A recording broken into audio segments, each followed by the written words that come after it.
Welcome back. Holding big tech accountable, Google cutting off ad revenue to right-leaning website Zero Hedge and also threatening the same for The Federalist. The company says the sites failed to meet Google's standards on offensive content.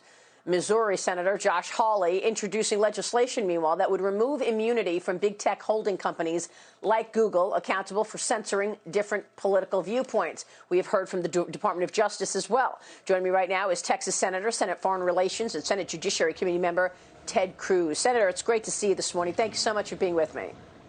Good morning, Maria. Always good to be with you. Your reaction to what has taken place at Google, and let me just point out that last week there were reports that Google had eliminated the image of Churchill, Winston Churchill. And then after there was a big, hype about it, why would you eliminate Churchill's image? They said, oh, it was a mistake. Now you've got this pushback on the Federalist and Zero Hedge, basically threatening to rip off their advertising revenue, Senator. No, that's exactly right. And it's worth noting the power that Google has amassed. It's unlike anything we've ever seen in history. There's never been a company that controls more information and critically more access to information. Over 90% of the searches done are done through Google. And their control of search, their control of ad revenue, has the ability to control what the American people hear, learn, understand. And in this instance, they really abused that power. They went after the Federalist, which is a conservative media organization, and they threatened to demonetize them, to cut off all ad revenue. And in the internet world, that can be the difference between life or death. Now, the Federalist at first wasn't even sure what the basis was. They were eventually told that Google had some problems with some of the comments on their website. Not what they'd written, the articles, the journalism they'd put up, but instead individual users had written some comments that were offensive. I sent a letter this week to the CEO of Google pointing out that this was blatant censorship and listing about a dozen left-wing sites, all of which have comments. Now, I don't know what the comments were that Google deemed offensive, but I guarantee you those left-wing sites have all sorts of profane and racist and objectionable comments that people have put there. Google is not imposing the standards on them. And most critically, Maria, Google's not imposing the standards on itself. Google owns YouTube, the massive video platform. And if you take just a minute and look at the YouTube comments, you see all the time offensive, racist, profane comments. And so one of the questions, I demanded production of a number of documents, a number of internal materials from Google as to why they were abusing their monopoly position. Google is a monopoly, and why they were abusing their monopoly position to try to harm a competitor of theirs and impose standards on the Federalist that they weren't imposing on their very own company, YouTube. Well, we also see that on Twitter. We also see that social media in general, these companies have become bigger and more powerful than anybody expected. You would like to see some competition in this industry, but how do you stoke competition? I mean, Google has what, 95% of the market in search, Senator? Yeah. Well, and they're getting more and more brazen. I mean, when you talk to them, the limits of their hubris seem to know no bounds. And so I, some time ago, sat down with the CEO of YouTube,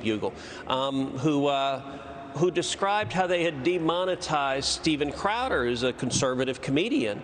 And she explained to me very matter-of-factly that Crowder had not done anything to violate their rules. He was completely consistent with their rules, but essentially some left-wing users complained, and so they decided simply to cut off his revenue. Now, and she basically said to me, but look, you should be happy because we haven't banned him, we haven't silenced him, we just don't let him make any money. And I asked her, I said, who the hell are you to decide who gets to speak and who doesn't? And it's only the left that's asking for you to censor. I'm not here asking for you to censor Bernie Sanders or AOC or whatever other lefty socialist you may be talking about. I think the best answer for bad speech is more speech. But big tech has an arrogance that they believe their political views are the only ones that matter, and they're going to silence anyone who disagrees. And it's a very profitable approach. And with Google in particular, I think their conduct last week, it's interesting, it really crossed a line because this conduct last week, I believe, clearly violates the antitrust laws. And the reason is they were using ad revenue. They were using money to go after a competitor of theirs with what is clearly a differential on their own wholly owned YouTube. Monopolies can't do that. Monopolies get shut down, get broken down. They face treble damages when they try to do that. But Google has the arrogance of Silicon Valley that they believe the laws don't apply to them. I'm hopeful this administration is going to make very, very clear that's not the case. And this administration, the Justice Department, is recommending new legislation holding Facebook, Google, Twitter liable for some online content. They could get sued. Don't forget, on Twitter, there's also shadow banning. You've got many of your colleagues in the House right now suing Twitter, like Devin Nunes, for this very reason. Let me ask you this, because we're only a few months away from another presidential election, Senator. Are you worried about some of these social media companies, as you call it, arrogance, trying to cheat, trying to suppress speech going into the presidential election?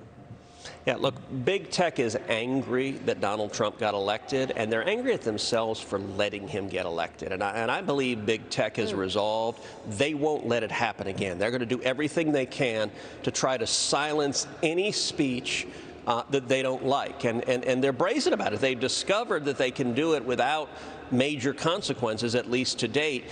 You know, I've chaired a whole series of hearings looking at big tech censorship. I think this is the single biggest threat to our democracy.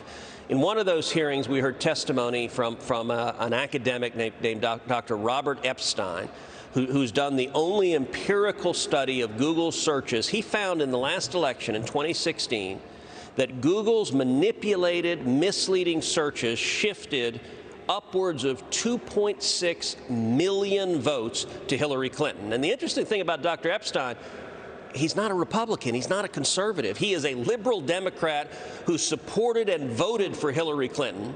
And yet he testified before my committee that he was horrified to see big tech, a handful of Silicon Valley billionaires, exercising blatant censorship and deception to try to change the results of an election. He also testified in 2020 if they do it again and lean in hard, they could move upwards of 15 million votes. This is a profound threat, and it's why I've been meeting with the administration over and over and over again, the Attorney General, the Deputy Attorney General, the President, the Chief of Staff, the White House Counsel, the Chairman of the Federal Trade Commission, all of them I've met with on this topic to say we need all of the resources of the administration focused on stopping this lawless conduct and protecting free speech in our elections, because if we don't, Silicon Valley billionaires control and decide our elections.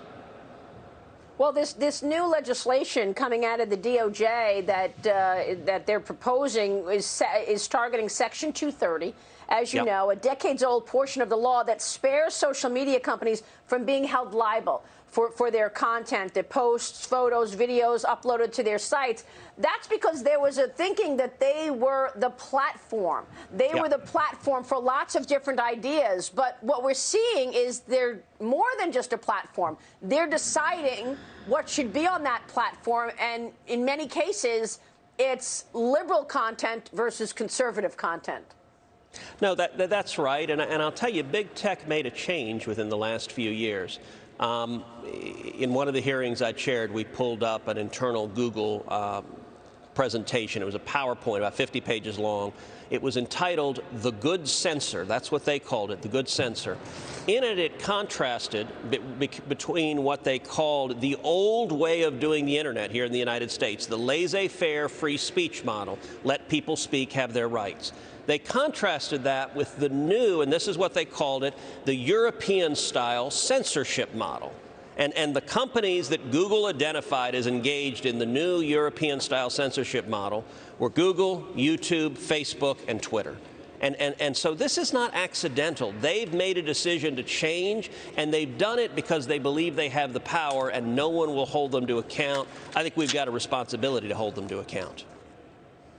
All right, Senator, we'll be watching the legislation coming out of the Senate, as well as your efforts. Senator, good to see you this morning. Thank you, sir.